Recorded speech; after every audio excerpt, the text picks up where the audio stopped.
আচ্ছা, আমরা যদি নেপালের এই আন্দোলনটাকে একটু পুরনো ইতিহাস ধরে দেখি, হুম তাহলে আমরা দেখতে পাবো নেপালে ছাত্র আন্দোলনের একটা ধারাবাহিক ইতিহাস আছে। হুম হুম এবার আমরা যদি ভারতবর্ষের মানে আমাদের পশ্চিমবঙ্গের দিকে তাকাই, পশ্চিমবঙ্গকে বলা হয় ভারতবর্ষের আলোক প্রদানকারী অংশ।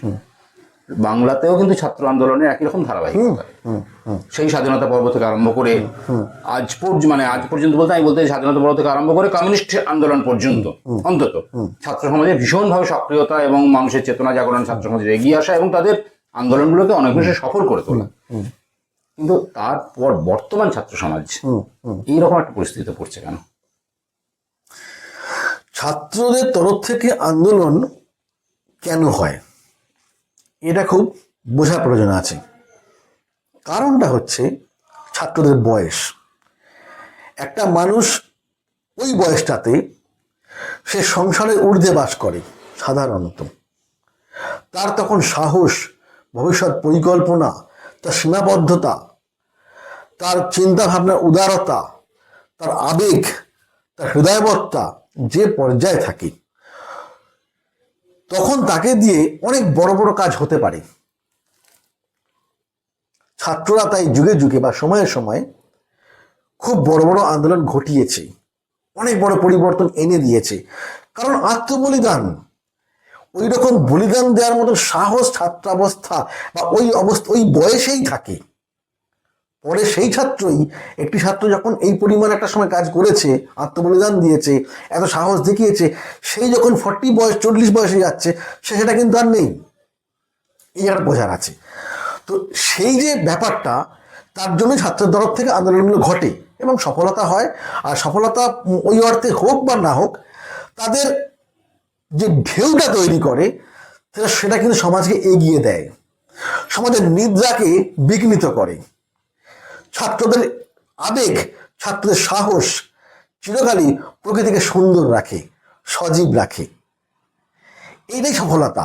তারা সেইটা সফলতা হয়ে কতটা কি করতে পারলো, সরকার বদলালো কি বদলালো না, সরকার সিদ্ধান্ত চেঞ্জ করলো কি চেঞ্জ করলো না, সেটা অনেক বড় ব্যাপার।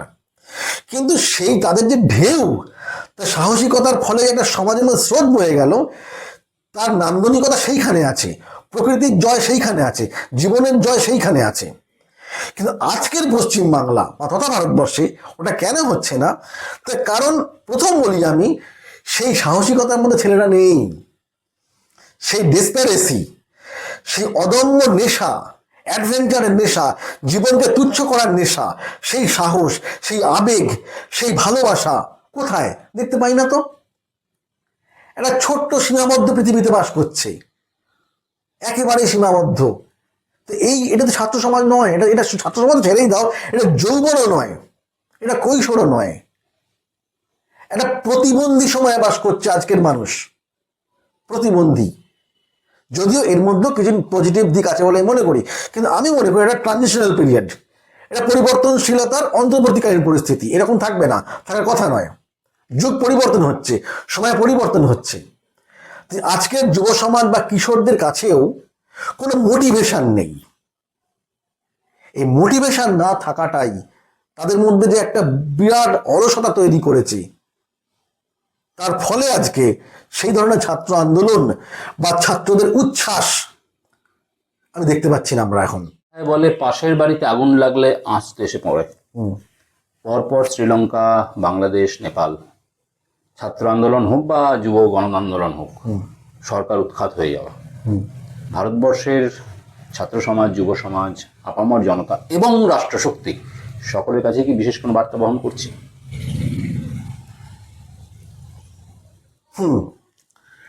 বার্তাটা আসছে সময়ের পক্ষ থেকে, যে মানুষকে একটা এবার সিদ্ধান্তের সামনে আসতে হবে, যে হয় আমরা এরকম গড্ডালিকার স্রোতে অস্তিত্বহীন হয়ে হারিয়ে যাব, আর নয় অস্তিত্বের প্রমাণ দেব, জীবনের প্রমাণ দেব। এই মৃতপ্রায় সমাজ এইভাবে চলতে পারে না। আমি মনে করি যে বার্তাটা আসছে, এতগুলো দেশে এই ঘটনাগুলো ঘটছে, এটার বার্তাটা সময়ের বার্তা। আমি ব্যক্তিগতভাবে এই বার্তাকে আমি স্বাগত জানাই।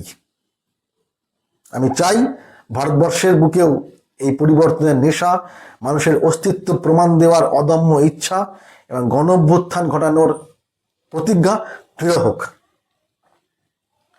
আচ্ছা, ভারতবর্ষের ক্ষেত্রে যদি গণ অভ্যুত্থান ঘটে, হুম আমাদের দেশে যেহেতু ভীষণভাবেই একটা ধর্মের একটা বিরাট বড় এবং বিবদমান ধর্ম এই মুহূর্তে বা অনেককাল ধরেই কখনো চাপা থাকে, কখনো প্রকট হয়, এই আর কি, সেখানে দাঁড়িয়ে একটা গৃহযুদ্ধ লেগে যাওয়ার আশঙ্কা থেকে যায় তো?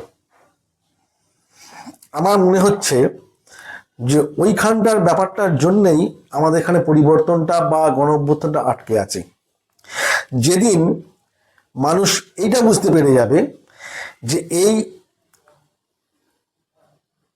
ধর্মের ভেদাভেদটাকে ব্যবহার করে কিছু ক্ষমতালোভী মানুষ তাদের ক্ষমতার সীমাটা বাড়িয়ে চলে যাচ্ছে, যেদিন মানুষরা ঠিক ঠিক বুঝতে পারবে, সেই দিন ভারতবর্ষে একটা পক্ষ হয়ে দাঁড়াবে। এখন যে এতগুলো পক্ষ আছি না আমরা, হিন্দু পক্ষ, ইসলাম পক্ষ, লিবারেল পক্ষ, এত বিভিন্ন আরো তো অনেক পক্ষ আছে, এই এতগুলো পক্ষ আর থাকবে না। পক্ষ দুটো, এক হচ্ছে মানুষের পক্ষ, একটা মানুষের শোষকের পক্ষ, আর পক্ষ থাকতে পারে না। একটা সর্বজনগণের পক্ষ, আরেকটি একনায়কের পক্ষ, ক্ষমতা লোভী চক্রান্তকারী শক্তির পক্ষ। মাঝামাঝি আর কোনো পক্ষ নেই। যেদিন এই দুই পক্ষে মানুষ একদম স্থির হয়ে যাবে, সেদিন এখানেও হবে। মানে যে বিপ্লবের কথা, আমাদের সেই পুরনো একটু ইতিহাস ধরলে যে বিপ্লবের কথা, যে কার্ল মার্কস যেটা কল্পনা করেছিলেন, শাসক এবং শাসিত দুটিই মাত্র শ্রেণী সমাজে, আর আর কোনো থাকতে শ্রেণী পারে নেই। না, না থাকতে পারে না, থাকতে পারে না। যেটাকে আমরা মনে করছি সেগুলো খেয়াল করলেই বুঝতে পারা যাবে অ্যাকচুয়াল পক্ষ ওইটাই। এখানে কোনো হিন্দু পক্ষ, মুসলমান পক্ষ, আলাদা কোনো পক্ষ নেই।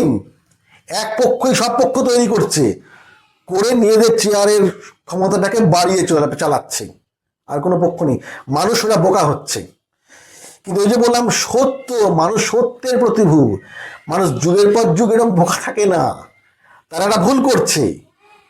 যারা মনে করছে মানুষকে বোকা বানিয়ে চলবে, এটা না। মানুষ যেহেতু সত্যের পক্ষ, সত্যের প্রতিভূ, সাধারণ মানুষ যেহেতু সত্যের প্রতিভূ, তাই তার ধৈর্যটা অনেক বেশি। কিন্তু একটা সময় আসছে যে সত্য তার প্রমাণ তার তরফ থেকেই দেবে। আর সত্য মানে কিন্তু হিন্দুর সত্য, মুসলমানের সত্য, নারীর সত্য, পুরুষের সত্য হয় না। সত্য একটাই, যা সনাতন সত্য, সেটা প্রমাণ দেবেই। যদি মানুষ বুঝতে পেরে যাবে যে জগতের পক্ষ দুটোই আছে, একটা আমরা সাধারণ মানুষ, আর আমাদেরকে একদল ব্যবহার করছে, শোষণ করছে, খুব অন্যায়ভাবে শোষণ করছে, এই দুই পক্ষ, সেদিন এখানেও হবে।